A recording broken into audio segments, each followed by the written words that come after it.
Hello everyone, here we'll be taking up the last two questions in exercise 7.1 of chapter Cubes and Cube Roots.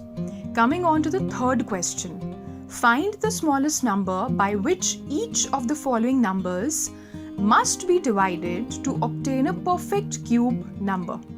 So step 1 is simply to write the given number in the form of its prime factors. So I write 81 as 3 into 3 into 3 into 3. Also, how to write a number as the product of its prime factors. This topic has been covered in a video, link to which I'm sharing in the description. Please go through it once if you have any doubts as to how I'm writing 81 as 3 into 3 into 3 into 3.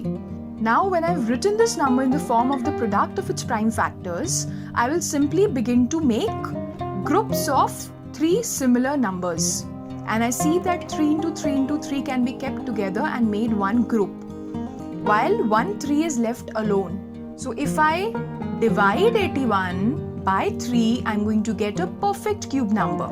So the smallest number by which 81 must be divided to get a perfect cube number is 3.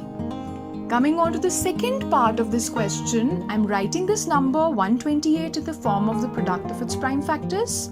Then I make groups of 3 similar numbers, while 1 2 will be left alone. So I need to divide 128 by 2 to get a perfect cube number. Now the third part, first step I'm writing 135 as the product of its prime factors. So I have 3 into 3 into 3 into 5. Second step is to make groups keeping 3 similar numbers together. So I see that only one group is possible. It is not a perfect cube number because 1 5 is left ungrouped. So I need to divide this number by 5 so that I get a perfect cube number. Fourth part, I write 192 in the form of its prime factors, and I see 2 into 2 into 2 will give me one group. Also 2 into 2 into 2 will give me second group, while this 3 will be left ungrouped. So I need to divide 192 by 3 to get a perfect cube number. 704, when it is written in the form of its prime factors, it looks like this. Second step, I make groups of 3 numbers that are similar, and I see that I have one group of 2 into 2 into 2. Then I have another group of 2 into 2 into 2, but this 11 is left ungrouped. So I'll say that the smallest number by which 704 should be divided so that we get a perfect cube number is 11. Now coming on to the fourth question. Parikshit makes a cuboid of plasticine of sides 5 centimeters, 2 centimeters and 5 centimeters. How many such cuboids will he need to form a cube? So cuboid and cube, these are 3-dimensional figures. So they have length, breadth and height. Cuboid has length as L. The breadth is represented by B and height is represented by H. And for a cube, length, breadth and height are all equal. Now I know that they have given 5 centimeters, 2 centimeters and 5 centimeters to be the length, breadth and height. And they want us to find the number of cuboids that will be required to form a cube. So now let us see what they actually mean by this. I know that volume of a cuboid is length into breadth into height.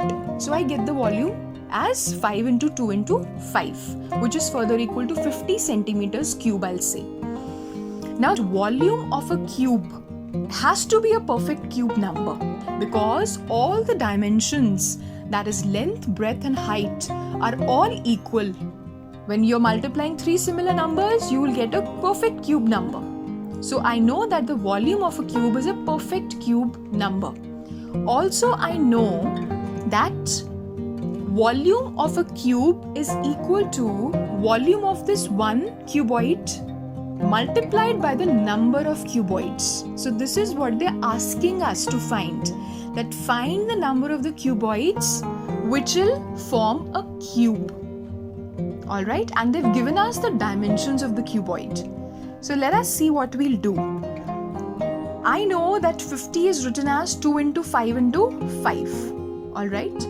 Now how should I make this 50 a perfect cube number?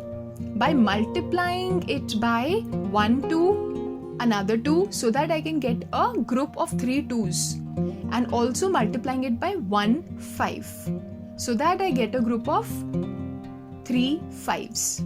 Because for a number to be a cube number, or for a number to be a perfect cube, I must have groups of 3 similar numbers. And how can I get that here? There is only 1 2. I need to have 2 more 2s to have a group of 3 2s, right? And in the same way, there are only 2 5s. So I need to have a group of 3 5s, and I'll have that only when I have 1 more 5. Alright? So what will I say?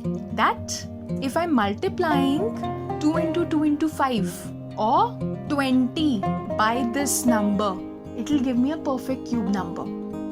Or in other words, Parikshit will need 20 such cuboids to form a cube. Alright? So we are done with this exercise. I hope things are clear to you. Thank you very much and all the very best.